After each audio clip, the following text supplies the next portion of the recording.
छत्रपती शाहू महाराजांच्या विचाराचा वारसा आमदार राजेंद्र पाटील यड्रावकर व नगराध्यक्ष संजय पाटील यड्रावकर या दोन्ही बंधूंनी जपलाय. सामाजिक न्याय, शिक्षण, उद्योग आणि आधुनिक विकासाची संकल्पनांची पायाभरणी शाहू महाराजांनीच केली. राधानगरी धरणासारख्या अभियांत्रिकी चमत्कारापासून नियोजनबद्ध शहर विकासापर्यंत त्यांच्या दूरदृष्टीचा ठसा आजही कायम आहे. त्यांच्या विचारांचा वारसा दोघे यड्रावकर बंधू पुढे चालवत आहेत. त्यांनी आपल्या मतदारसंघात केलेली विकास कामं पाहून मी भारावून गेलो असून माझ्या मतदारसंघात सुद्धा शिरोच्या धर्तीवर विकास साधणार आहे.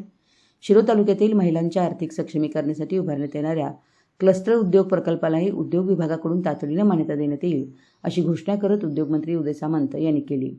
जयसिंगपुरात आज राजर्षी शाहू महाराज व जयसिंग महाराज यांच्या पुतळ्याचं अनावरण या प्रसंगी उद्योगमंत्री उदय सामंत बोलत होते.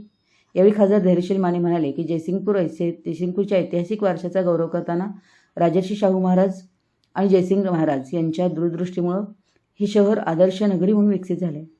शाहू महाराजांनी आपल्या वडिलांच्या नावे बसवलेली ही जयसिंगपूर नगरी राज्यातील एकमेव उदाहरण आहे असल्याचं खासदार माने यांनी सांगितलं.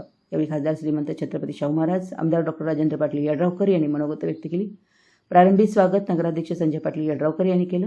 या कार्यक्रमासाठी माजी आमदार उल्हास पाटील, गणपतराव पाटील, सावकार मादनाईक, जिल्हा परिषद सदस्य सानिका पाटील यड्रावकर, सभापती मिलिंद कुरणे, कुरुंदवाडच्या नगराध्यक्षा मनीषा डांगे, शिरोच्या नगराध्यक्षा योगिता कांबळे, उपनगराध्यक्ष पृथ्वीराज यादव, मुख्याधिकारी टीना गवळी, जिल्हा परिषद सदस्य प्रचिता कोळी, उत्तरादेवी शिंदे, जिल्हा परिषद सदस्य अमोल चव्हाण, उपसभापती मनीषा कदम, पंचायत समिती सदस्य बाबासो वनकोरे यांच्यासह सर्व नगरसेवक, शिरो तालुक्यातील पदाधिकारी मोठ्या संख्येने उपस्थित होते.